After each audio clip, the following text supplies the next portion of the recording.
Как совместить приятное с полезным? Или история 3 недель практики в управлении Федеральной антимонопольной службы по Республике Ингушетия.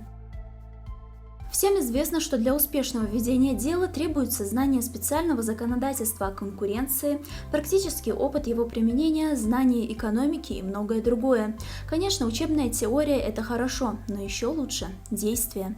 Именно поэтому студенты Ингушского государственного университета прошли 3-недельную практику в Ингушском УФАС. У нас есть договоренность с Ингушским государственным университетом, в рамках которой мы принимаем стажеров и практикантов тоже принимаем. И в рамках этого соглашения мы проводим такого рода обучение для этих ребят. Мы принимаем сюда только тех, кто действительно хочет приходить, будет приходить и хочет уйти с неким багажом знаний. Вот и настала решающая битва, своего рода экзамен, который, возможно, поможет студентам определиться с работой. Оценивать знания практикантов, их мышление и способность противостоять друг другу будет Батыр Тачиев, руководитель Федеральной антимонопольной службы по Республике Ингушетия, и его помощники. Я представитель от компании «Лукойл» и хотела бы выступить с заявлением. Мое заявление о факте нарушения законодательства Российской Федерации о защите конкуренции. В чем было выражено само нарушение, получается?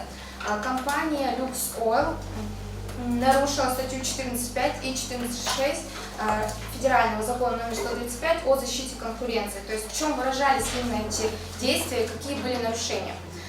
Статья 14.5, то есть согласно этой статье закон защищает именно интеллектуальную собственность. Сегодня студенты рассматривают дело 5 против 5. Одни подают жалобу, другие защищают авторитет своей фирмы. В связи с тем, что они скопировали наш товарный знак, получается в целом наш бренд. Мы потерпели некоторые убытки, понесли точнее некоторые убытки. Там приложена справка из бухгалтерии, какие именно убытки, в каком процентном соотношении. И также, конечно же, пострадала наша репутация. Несмотря на то, что говорят представители компании Lux Oil, их качество бензина, конечно, немного уступает нашему. В свою защиту мы бы хотели сказать о том, что наш товарный знак не скопирован один в один под товарный знак Лукойла. Так что, я думаю, этот вопрос требует рассмотрения экспертов. Здесь мы узнаем, что некая компания Luxoil, российская торговая марка моторных масел, якобы имеет почти такое же название, как у одной из крупнейших нефтегазовых компаний Lukoil. Но по словам студентов, а точнее представителей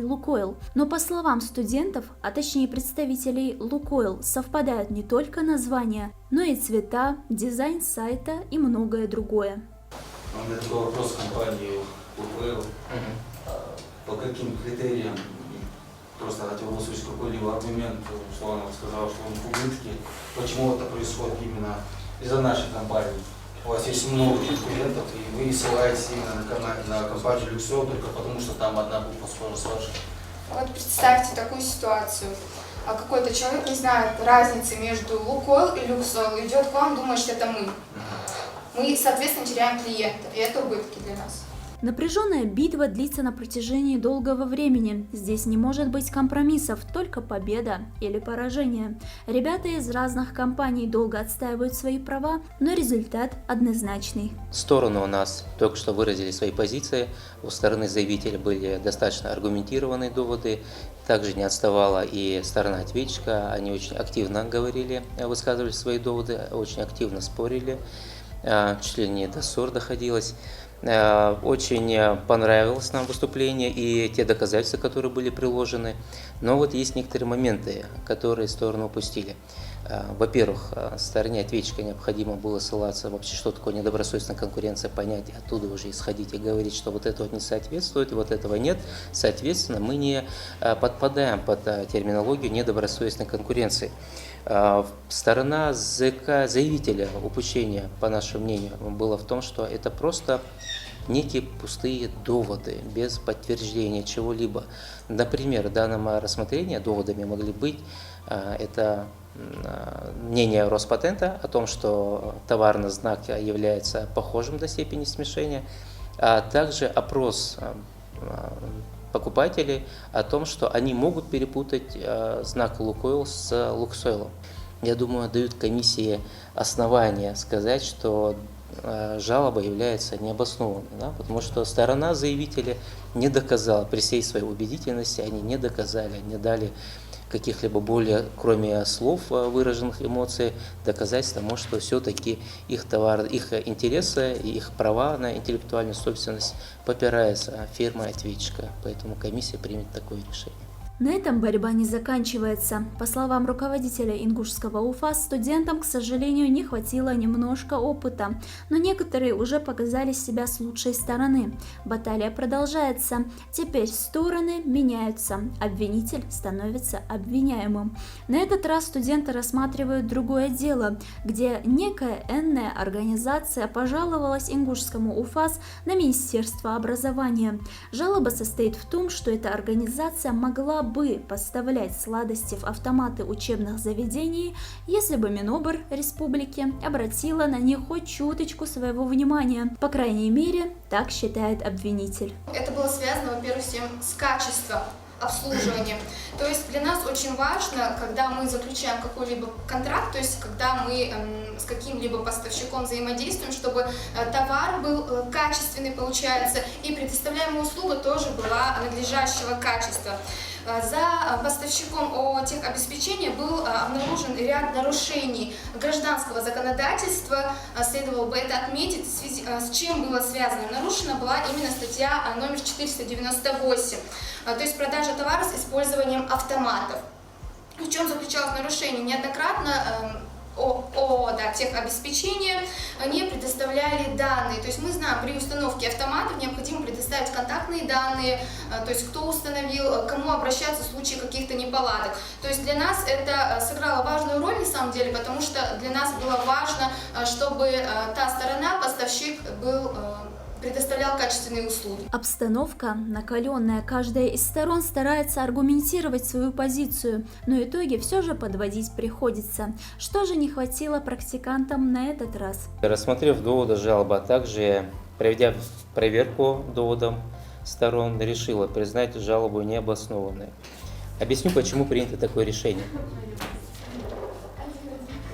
Статьи 17.1, как мы уже убедились, здесь при рассмотрении дела нарушений статьи 17.1 нет, так как Министерство образования не проводило торги, соответственно, и передавало, в принципе, по нормам статьи 17.1 до 20 квадратов подведомственные учреждения передавали. Вендинговый аппарат – это такой небольшой ящик железа, который не может 20 квадратов занимать, только метр максимум на полметра. В связи с этим этот довод не обоснован. По статье 15. По статье 15, честно говоря, у нас произошла такая замечательная вещь. Как мы говорили, мы взяли шаблон из реальной ситуации. Это дело действительно мы рассматривали, и мы тогда приняли решение о наличии нарушений со стороны Министерства образования, выдали им предупреждение, чтобы они отозвали свое письмо. Они отозвали свое письмо, и дальше в школу зашли, в принципе, и другие участники рынка.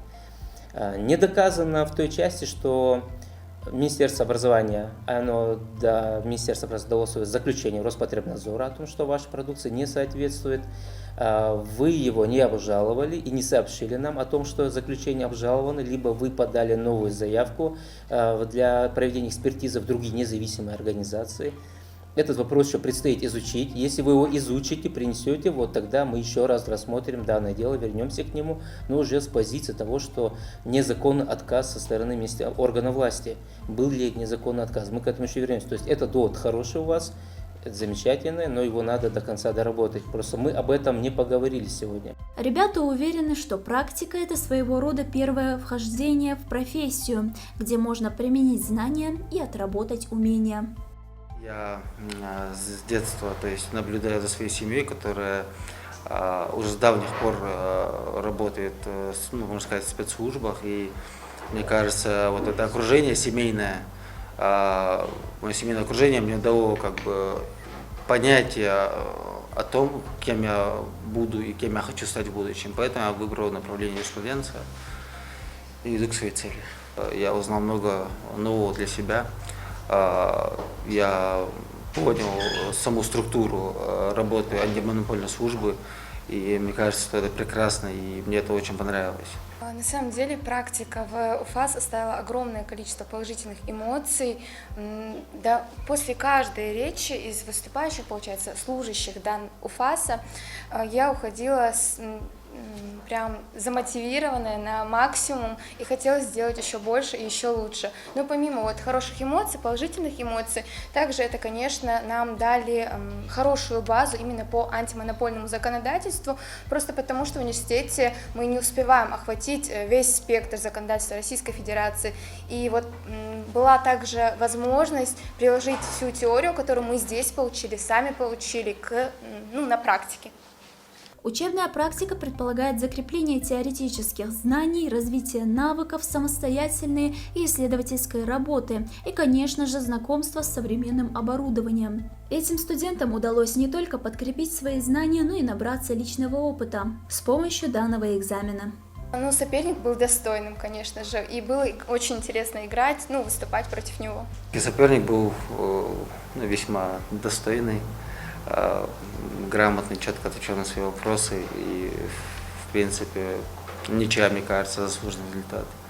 Студенты Ингушского государственного университета отметили, что практика в управлении Федеральной антимонопольной службе по Республике Ингушетия была весьма интересной и всесторонней, смогла многому научить и оставить хорошие впечатления.